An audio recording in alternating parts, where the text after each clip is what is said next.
welcome Phinder. It's been a great program so far, and just thinking about 1994 to 1998. Zul, I remember you launching an issue of Rung at the Killarney Community Centre. And it was such a wonderful kind of experience to kind of be there as a reader, as a unpublished reader. And I think I just wanted to provide that link to 20 years ago, because I think it's really important to understand the impact of a magazine and a collective like Rung, and the beauty of what it was and who it published and who it profiled, and its function in an anti-racism lens, an intellectual lens, and an arts context, and what it will do for a next generation of writers and a next generation of intellectuals. Thank you, Zul. Thank you, the Rung Collective, for those really important seminal points of being a young writer. So I'm going to read something that's a bit speculative. So this is for all the speculative poets and writers out there. NE 209236, product profile. A fine piece of real estate for silent investors. Or this would be entered into the Guinness Book of Infinite Records. Lift off the surface, peer underneath to seek a one-time harvest. Leave a hole sunk deep as legacy. Could colonize the surface with an SA.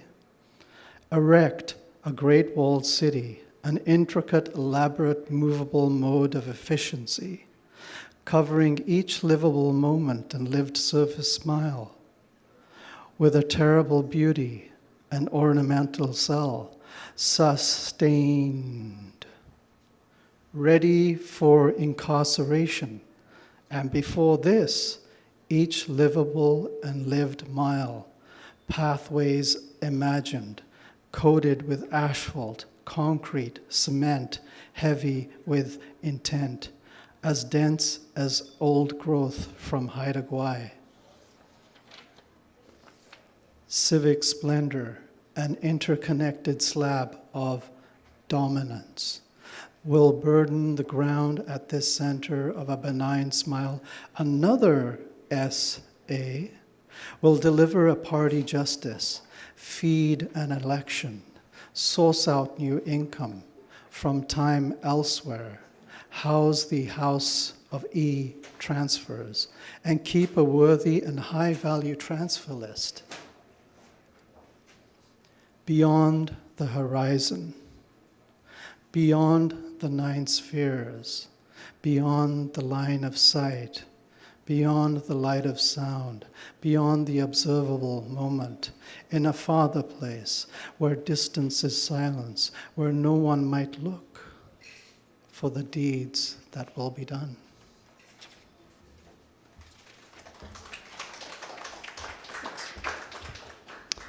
The Grove. Gravel, scream, stream, mosaic, backside confluence, webbed light, tattooed bark, cedar and Douglas presiding over chaos. All things depend upon a shopping cart, a cackle of crows, a graft open to graph, a ripped promo, a lifestyle choice, the style of life choiced. What will be transformed? Once a wet bar becomes, there is no turning back. Hal sat in the corner on Fridays drinking a jug of plonk. The slurred conversations beer cans make.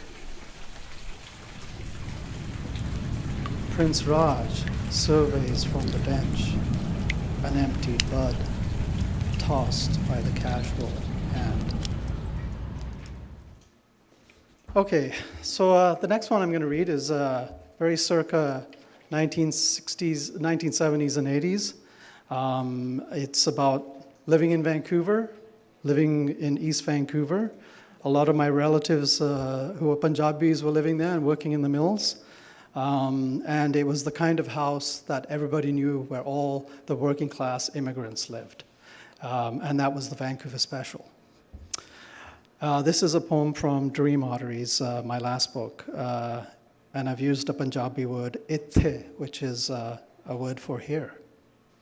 Itthe, a Vancouver Special, circa 1980. You could say the brass fittings on my double front door are a namaste to the west side, Sat Sri Akal to the Southlands, and that the baked white smart slab path writes a perpendicular L to my home. Tread quietly then. The sleeping basement has the sun high above. The chalk-walled room's mustard air absorbs the slumber. In a cloud of human failings, mattress on the floor, double mattress in the bedroom, couch cover bulbous with rose design, scrapes sleeping skin, the day's discordant music, the broken bitten words of night, the childhood echo, a sad man's dream awakes again. It's okay. Don't feel obliged to clap, because this is an evening of just listening.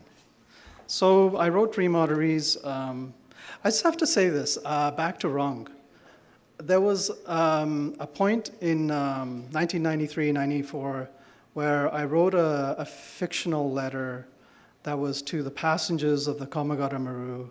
And at that time, archives and public repositories for records were very limited to the academic world and to researchers.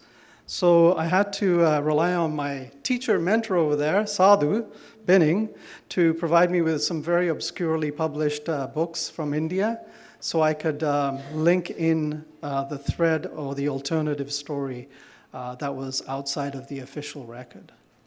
So I just wanted to say that because Dream Arteries was part of that context. And the beginning essay is actually one that published in Rung in 1998.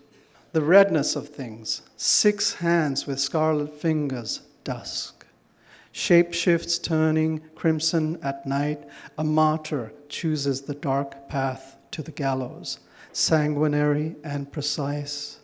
The horizon steeped in a rust-filled sunset seeps into quiet waters. Today will be yesterday, the world will be tomorrow, and the future unfolds without my hand.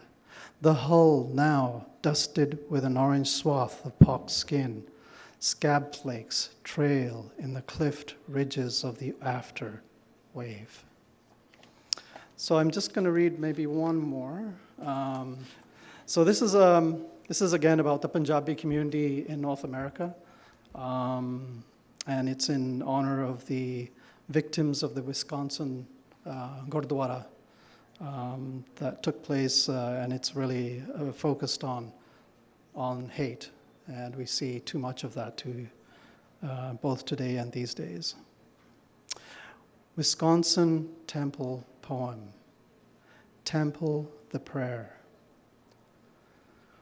The sun tips the high top of surreal, page the turner, book revelates, heart spreads outward, the mind semi-automatic, life a 9mm cycle, the caved out soul empty as sockets, arm to hand, hand to arm, 11 spoken for 9, 6 ways to bless the chosen ones. And the sun runs high into the day.